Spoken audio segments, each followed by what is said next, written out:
Hey everybody, appreciate you coming along for our next flight. Got an evening flight. Again, I'm still flying my 31 meter MacPara Charger while the Colorado waiting on the lines. We got David getting in the air first. It was a pretty windy day. We were debating whether to get up and whether it was calm enough or, it was not really a risky kind of deal, but whether it'd be fun, too bumpy to fly or not. So David got up in the air and tested it for us a little bit. You can see off in the distance there was some weather that we didn't want any part of, but watched it carefully on the radar, made sure it was going. We were going to miss all that and stayed close to our general area. Got David giving me the report as he flies by.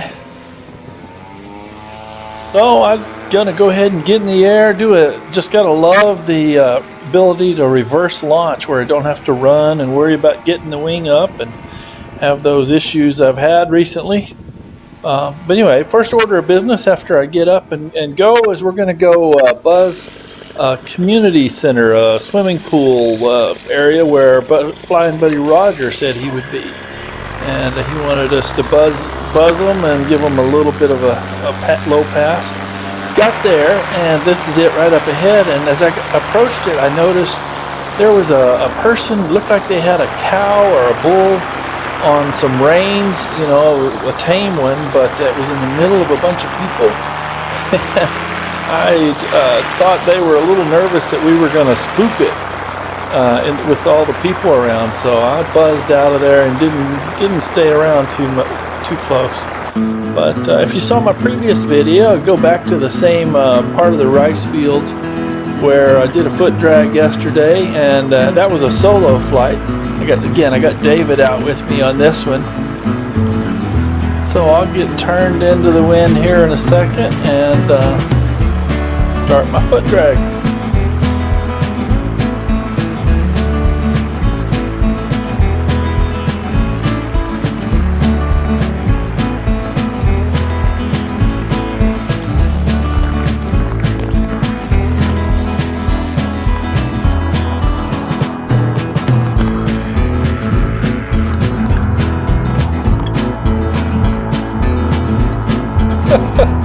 So my foot drag turned into a stroll through the swampy fields.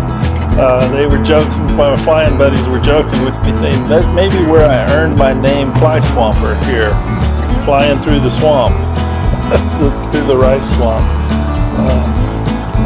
They were giving me a hard time. I showed them a short clip of this, of what had happened, and let's just say I made one of those memories. I've never felt at risk of injury or anything, but I did not want that wing to come down in the mud and the muck.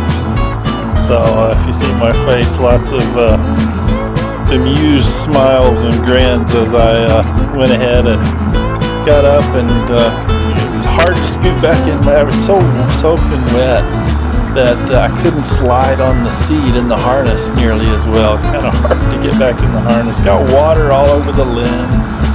Just a mess. I think it was ants or something were crawling on my leg. I don't know if it was ants, some kind of bug were biting my leg. And but I was so glad that I managed to stay up and not let that wing come down and have a big, long, muddy walk out of the field. Showed the video clip, some of the raw footage to my flying buddies the night after it happened, and my buddy Jim decided he would make a little bit of add some subtitles to his version of what I must have been thinking. So I'll share that with you guys as a bit of an instant replay.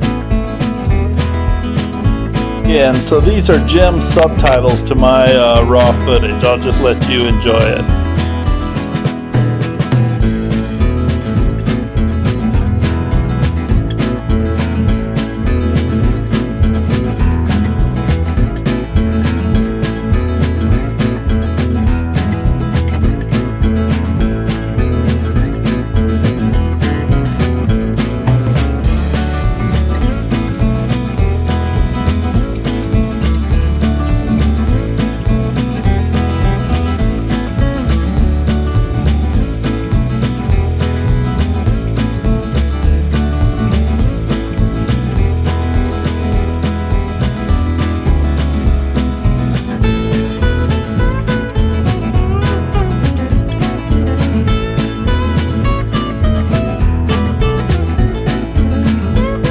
words in my head might have been slightly different. I think Jim pretty much nailed it there.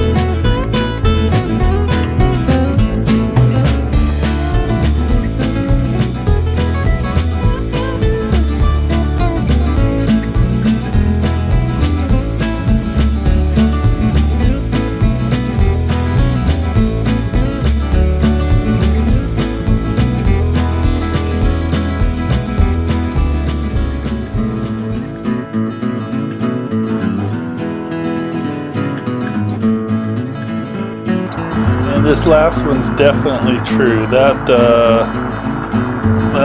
rice water is definitely not the best smelling stuff that you can get yourself into. So before we headed back, I called it a day. Didn't extend the flight too much after that, but had to kind of go back in and do another foot drag before I left. But I wasn't going to do any more over the water for the day.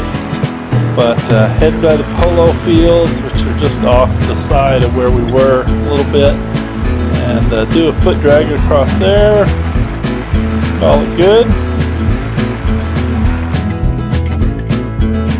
A little more following David around over a field down by, this is close to one of our launch sites in the Cross Creek neighborhood area.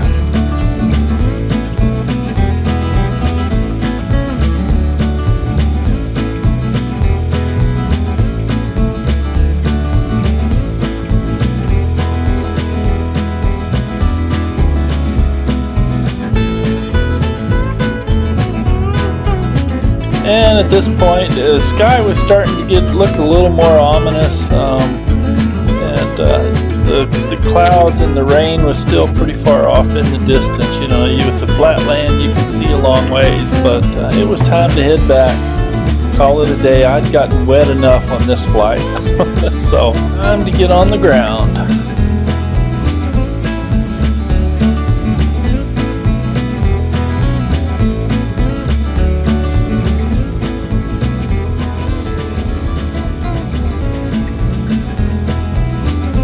David in for a landing, and as I landed there, had a couple local guys come up and have a conversation with us, ask us some of the same standard questions you always get, along with a lot of other good ones.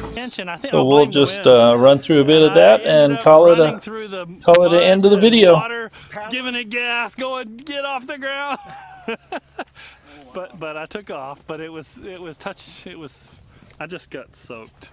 But you know what? You found a spot. It won't be here for long. It's a good place. Oh, that's true. Well, yeah, it's a whole lot of fun. We drove up and we were like, what the hell are these guys doing? And then we turned left and looked to the left and we saw you. Oh. Guys, that was pretty cool. Yeah, it's just I was into RC stuff, remote control model airplanes and stuff. Yep. But this is what I really wanted to do. No, I like that. If you lose power or something malfunctions, you just coast down. I'm fine. I have awesome video of it. I was really concerned, and when I saw you come out of the water, I laughed. So. Yeah. How high can you go? Legally 17,999 feet. I'm not in Class G airspace. Holy shit. But you need oxygen over 10,000. Will it go that high? Yeah, people have done it. Yeah. People have gone. What's the highest y'all have done? I've only gone about 2,000. Yeah. It gets kind of boring unless you're doing it for the sake of doing it. I don't see the point of getting up there. I like the 6 inches off the ground. Just got to make it 6 and not 0. Yeah, you're soaked. Oh, I know. That's hilarious. So you can get your gun, do some coyote hunting, man.